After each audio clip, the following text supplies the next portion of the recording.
ไอทีประจำบ้านสวัสดีครับคลิปนี้เอากล่องพับได้ราคาถูกแค่175 บาทมารีวิวให้ชมนะครับผมตั้งใจจะซื้อมาใช้งานเอาไว้ในรถนะครับแต่ก็ต้องบอกก่อนว่าสินค้าตัวนี้เป็นสินค้าทางเลือกนะครับไม่ได้แข็งแรงเลยนะราคาถูกขนาดนี้ทำได้ระดับกลางๆถึงระดับล่างเท่านั้นเองนะครับแต่ก็ใช้งานได้จริงผมตั้งใจจะซื้อมาประกอบแล้วใช้งานทั่วไปนี่นะครับลักษณะของเขาก็คล้ายๆยี่ห้อเดลีที่ผมเคยรีวิวไปก่อนหน้านี้แต่ตัวนั้นเนี่ยแข็งแรงมากนะครับด้านข้างก็จะเป็นประมาณนี้วัสดุก็จะไม่ได้คุณภาพมาตรฐานเท่าเดลีนะครับแต่ก็ใช้งานได้จริงทดสอบมาแล้วนะครับมาดูส่วนประกอบก่อนด้านล่างครับลักษณะรายละเอียด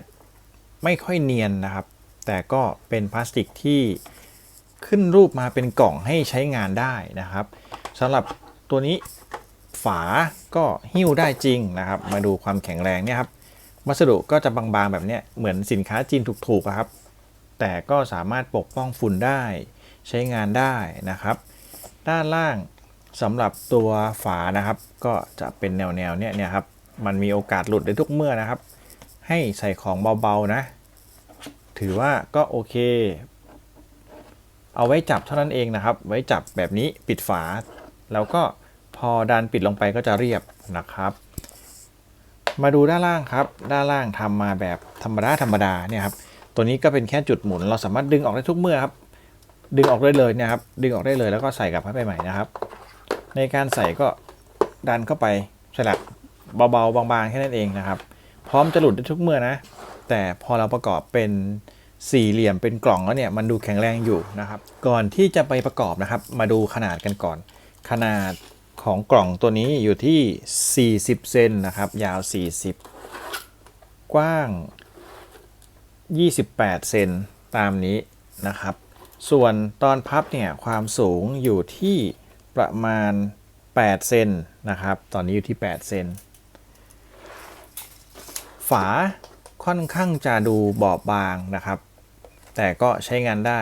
ตัวนี้เรียบนะครับเอาไว้แค่จับเท่านั้นเองนะผมไม่แนะนำให้หิ้วนะครับหิ้วไม่ได้เพราะว่าตัวล็อกมันล็อกไม่ได้อยู่แล้วฝาจำเป็นต้องหิ้วแบบกดแบบนี้ไปนะครับส่วนพลาสติกตัวนี้เขาก็มาทรงนี้แหละนะครับตัวสลักตรงนี้ค่อนข้างหลุดง่ายนะครับมันหลุดง่ายมากนะครับขอแค่เป็นแนวตั้งก็หิ้วได้ก็โอเคแล้วการประกอบนะครับก็ดันตรงนี้ขึ้นมาแบบนี้เลยครับค่อยๆดันจะได้ทรงขึ้นมาแบบนี้นะครับแล้วก็ฝั่งทางนี้ค่อยๆดันครับสองข้างที่เป็นด้านยาวขึ้นมาแล้วนะครับแล้วก็มาดูฝั่งนี้ครับก็ดันขึ้นมาพร้อมกับเอาสลักตรงนี้ดันเข้ามาใส่นะครับตรงนี้จะมีสลักนะสลักที่มันต้องเข้าร่องตรงนี้นะครับร่องตรงนี้เนี่ยสังเกตดูมันจะเข้าร่องนะครับค่อยๆดันให้เข้าร่องสนิทเนี่ยครับเข้าแล้วมันก็สนิทได้แค่นี้ครับสินค้าราคาถูกพอก้ำแก้มนะครับฝั่งนี้ด้วยเนี่ยครับได้เท่านี้จะเห็นทะลุอยู่นะครับก็นิดหน่อยไม่เป็นไรถือว่าเอามาใส่ของจำเป็นเท่านั้นเองนะครับ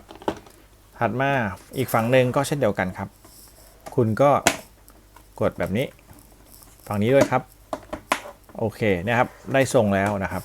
ตัวที่จะเป็นตัวเกี่ยวให้รู้สึกแน่นนะครับตัวนี้สังเกตดูหมุดตัวนี้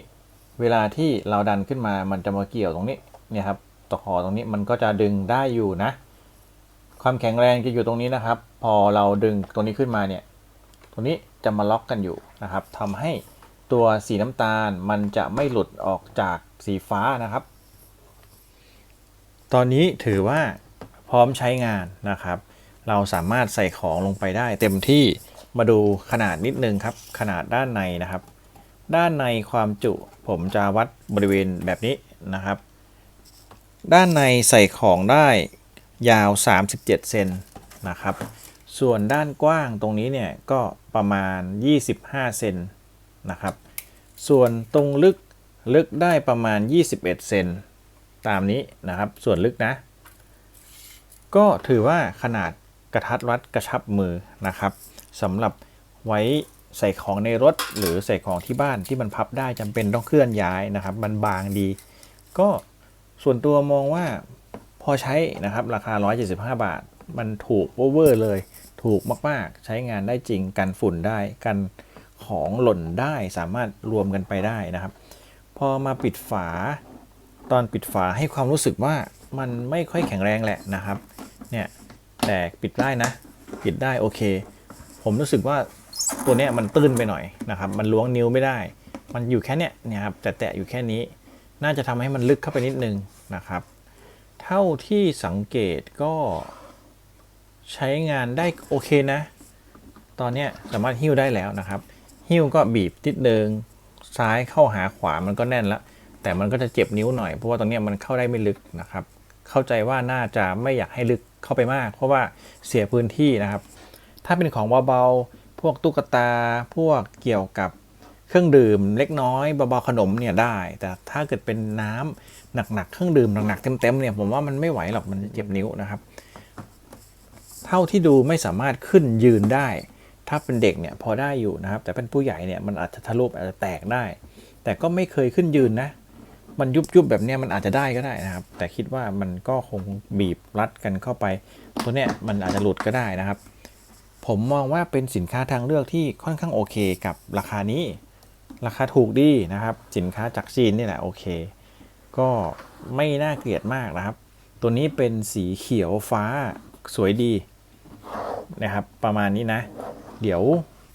วัดดูด้านนอกสักนิดหนึ่งถ้าเกิดคุณจะเอาไปใส่รถเนี่ยเผื่อจะเห็นขนาดที่ชัดเจนนะครับมาดูความยาวก่อนยาว